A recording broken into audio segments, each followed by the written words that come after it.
जालना जिल्ह्यातील नागरिकांना माजी सैनिक कैलास पवार यांचा रामराम। तसेच आपल्या जिल्ह्याचे खासदार कल्याण काळे साहेब यांना माझा एक प्रश्न आहे।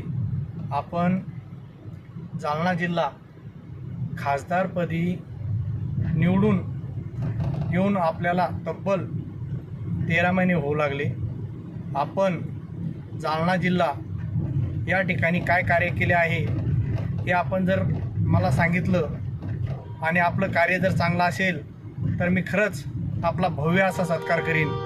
परंतु आपलं कार्य पाहता आपल्याला काय बोलावं आणि काय नाही हेच आम्हाला समजत नाही आहे। या जालना जिल्ह्यानं आपल्याला निवडून दिलं आहे, आपण हे समजू शकलो नाही की एक टाईम होता आपण इंग्रजावरती भरोसा ठेवला, देशाला मातीत घातलं। एक वेळेस आपण निजामावरती भरोसा ठेवला, देशाला मातीत घातलं। तसंच आज या कल्याण काळेवरती भरोसा ठेवून यांनी आपल्या जालना जिल्ह्याचं पूर्ण वाटोळं केलं आहे। मी खरंच कल्याण काळे साहेबाला एकच विचारतो, आपण हे खासदार म्हणून निवडून आलात तर आपलं कार्य काय आहे आणि आपण काय कार्य करत आहोत याबद्दल आम्हाला थोडं सांगावं, जेणेकरून जालना जिल्हा आपल्या कार्याबद्दल कुठंतरी दक्षता घेईल। आपण जे माजी केंद्रीय मंत्री रावसाहेब पाटीलजी दानवे दादा यांनी जे कार्य केलं त्याचं श्रेय लादण्याचं आपण जे कार्य करत आहात हे आपल्याला कदाही शोभत नाही। आपण ड्रायपोर्टबद्दल बोलत असाल किंवा रेल्वेबद्दल बोलत असाल, हे श्रेय लादण्याचा आपल्याला कुठलाही अधिकार नाही।